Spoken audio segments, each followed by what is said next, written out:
Sagittarius Sun, Sagittarius Moons. Welcome to your 2019 Sun Moon reading. If this reading resonates, consider a personal reading. My rates, my info are below.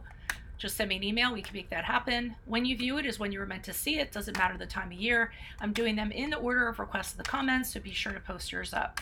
The first portion of this will be the textbook definition of your Sun Moon sign, so please refer to the source below that I credited. I will then lay out the main cards. We'll take a quick look at your 2019. Second portion of this, click on the link Vimeo link below for the Vimeo reading, and I'll have a deeper interpretation of the cards in addition to clarifiers if it resonates for you. I'll be dividing the year up into 4 separate quadrants. Other things to mention, I'm on Instant Go if you need a quick answer to a quick question. I'm on Facebook and Instagram, so you can like, follow, and message me on there. I also upload my weeklies on there. Check out my playlist for my 2018 readings, and see if they rang true for you. And then also my compatibility readings. I'll be working on those forever, so check those out in the playlist, okay? So, Sagittarius Sun, Sagittarius Moon, the combination of your sun sign and your moon sign produces an explosive personality that is always on the go and very much involved. Mentally and physically, you're a hair trigger and a rapid-fire type. You're quick to play your hunches, and these impulses are generally fairly sound. Your nervous energy is so high, you require frequent periods of rest and relaxation to avoid mental fatigue. You accept a lot of responsibility because you don't like to see things half done or poorly managed. You think in large terms and perhaps with pessimistic attitude turning you off. You can even get down on yourself if you don't feel you're living up to your potential. You see things in abstract deals, and you live by your stern judgments, expecting others to likewise conform to your standards. You're not necessarily devoid of emotions, but you're a little short on human sensitivities. You have a dramatic way of stating your views and sometimes bordering on a sort of pomp and circumstance. As serious as you are, your actions are more often reactions based on a solid core of common sense and your idealistic views. There's much indication of leadership in this placement, and when others don't adhere to your lead, you're very quick to express your righteous indignation. There seems to be an impersonal detachment to your nature that relates on principle and ideals rather than specific situations and individual problems. Okay, so Holy Spirit angels, what do you see for Sagittarius Sun, Sagittarius Moons, January, February, and March? You have the Hanged Man in reversed. April, May, June, Sagittarius Sun, Sagittarius Moons. April, May, June, please. The Queen of Cups in the upright. Sagittarius Sun, Sagittarius Moons. July, August, September, we have the Three of Cups in the upright. Sagittarius Sun, Sagittarius Moons. October, November, December. We have the Ten of Cups. Alrighty, so I see you guys starting off the year with the Hanged Man in reverse.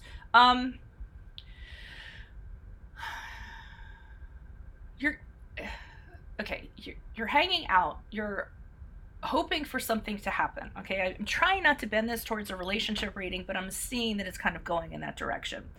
So January, February, and March, you feel like I feel like you're having conversations like, why isn't this happening for me? Why can't I find this love? Why can't I find this person? Why can't I find this thing to fulfill me? What's wrong with me? Or what's wrong with them? And these kind of conversations, and you're waiting, and you feel like you're sacrificing, but there's no results due to your sacrifice. It's probably because you're not using this time wisely that you're hanging around. You're not you're so focused on what you want and what you think you should have, rather than thinking about internal work you can do.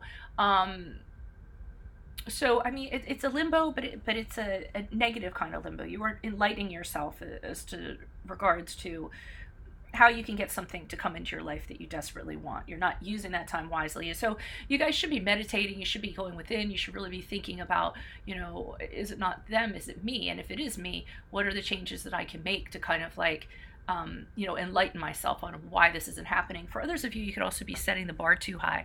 You could just have expectations that are just out of your reach, and, lowering the bar, lowering your expectation will actually get you to a different place.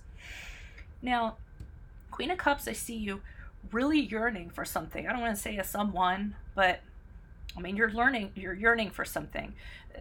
The Queen of Cups, she's looking at this treasure that she has, this chalice that's ornate, and she's so focused on that and getting that, okay? And that's why I feel like this carries over a little bit. I feel like you guys are focusing more on the external than the internal. Focusing on the tangible instead of the spiritual. I think you guys need to connect a little bit more spiritually in regards to what's going to fulfill you and why, and how to go about making it happen. But I feel the yearning for it, but I don't necessarily the action or the plan on how you guys are going to go about getting it, or the realizations being made. But you're longing for whatever it is, whether it's a love, whether it's something that fulfills you, and you're going through that period in April, May, June. July, August, September, you're getting out and about. Okay, you're connecting with other people. So you might have had some realizations or realized, well, I'm not going to get anywhere hanging on this pole or sitting in this chair. I really need to get out and socialize more. I get to, go out with friends, go out, flirt, have a good time, overindulge a little bit, go out, party, celebrate with like minds. Okay, network a little bit. And that's gonna and be happy with yourself and be happy with other people and be harmonious in doing that. Connect with your colleagues and colleagues that you connect with well, and work on something that brings harmony to your work life or what have you. So I definitely think you're making steps here to achieve that. And then here you get the Ten of Cups, which is great. So you guys end your year having found it. Okay, the Ten of Cups is about being fulfilled and having prosperity. It's usually about marriage or children, so you could end up meeting somebody who you want to have family with, who you're very content with, who you're very harmonious with, but this could be anybody. So, I mean, you really have reached like the best of most of the cards out of this is like one of the best cards out of Tarot, in my opinion. And you've reached fulfillment at the end, but I see like the journey, and it's a slow journey throughout the year, I feel like, but you will have realizations, I feel like mid-year, that you're going to apply, and then you're going to attain your happiness. Now, click on the link below and we'll look into this deeper, into the why and how and the who's and what have you, and tighten this picture up a bit for you. Consider a personal reading. Rates info and my email are below if this resonated. Otherwise, I wish you guys the best in 2019. Adios from Veronica Garnett. Bye.